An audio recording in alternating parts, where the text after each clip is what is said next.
C5 is another hematopoietic tumor. Well, here you could see that there is fragmented tissue. If you take a closer look, you will see that this fragmented tissue has some pattern that is familiar to you. What is this? Bronchus, maybe. It's, Oder? Oh, nee. it's a bone structure. It's a spongious bone, actually. It's not much, but there is some bone here. And this bone is destroyed because there is a tumor, and that tumor is composed mostly of plasma cells. Do you see the plasma cells here? They are small as lymphocytes, just the lymphocytes don't have a cytoplasm, at least not visible. Huh? And these have more abundant cytoplasm. It's as much as the nuclei and even more. And if you take a look, you will see that actually we see only these plasma cells here. They are tumor changed plasma cells. There are so many that it must be a tumor. Okay? And maybe you would find some necrotic plasma cells here. And let's take a look at this big chunk over here. Do you see how big these plasma cells are over here?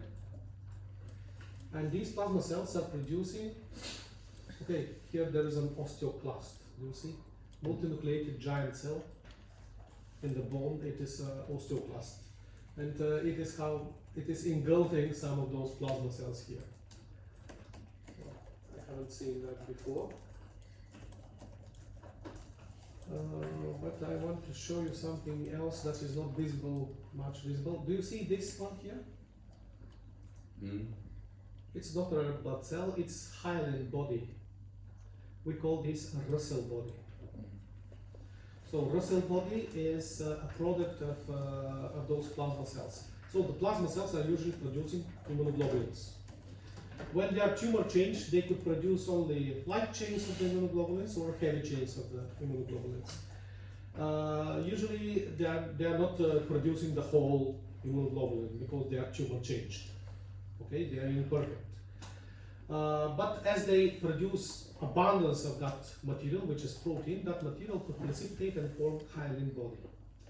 In those cases, we call this a Russell body. It's usually in the cytoplasm of the plasma cells. But when the plasma cell dies, that hyaline cannot be absorbed into space in the interstitium, and you could see that as a Russell body here. So you see abundance of plasma cells with Russell bodies, although it is not very easy to find those Russell bodies. If I go around, I could hardly. Well, here there is a Russell body. Do you see that? No. It's a pink thing over here, and it is still in the cytoplasm of a cell. Well, it's a Russell body again. Here there is a Russell body outside the cell. Do you see? Yeah. So that's a Russell body. So if you are persistent, you could find those Russell bodies. They are all over the tumor. So if this tumor starts from the bone marrow, okay, it's a plasma cell in the plasma of the bone marrow. Well, we don't call it a leukemia. We call that a myeloma. Usually it affects multiple bones, that's why we call that multiple myeloma. Okay, it starts from the hematopoietic bones. These are the flat bones, the vertebra, the bones of the wrist, the bones of the jaws, the bones of the skull.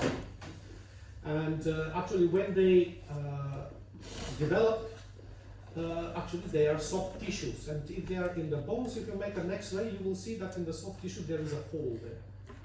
Okay, because there is no calcium in there that is seen in the X-ray. And it looks like that the skull is punched out with some holes there. Okay, like there are bullet holes in the skull. So this is the appearance of the multiple myeloma of the skull, for example. And what else? Well, these plasma cells do not they're not found only in the bones when we call them multiple myeloma, but they could start outside the bone marrow, just like the lymphomas.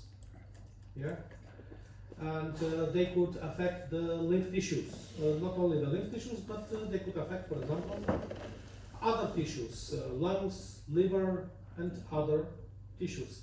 Then we don't call that a myeloma because it doesn't start from the myelome, which is another name for the bone marrow. We call them plasmacytoma. Okay, so plasmacytoma and myeloma are actually the same disease. Just plasmacytoma is in the soft tissues and myeloma is in the bones. Okay,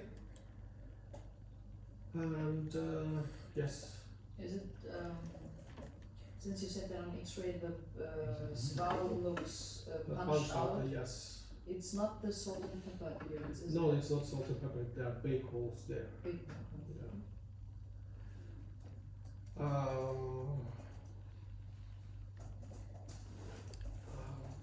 I just cannot remember the name of this insect that eats wool. It eats wool clothes, for example. Moths? Moths, yes, moth, I think. Mm-hmm. Yes, they describe it as the skull like it has been eaten by moths. So these big holes it has. Okay. So this is about this neoplasm. Okay, let's go ahead.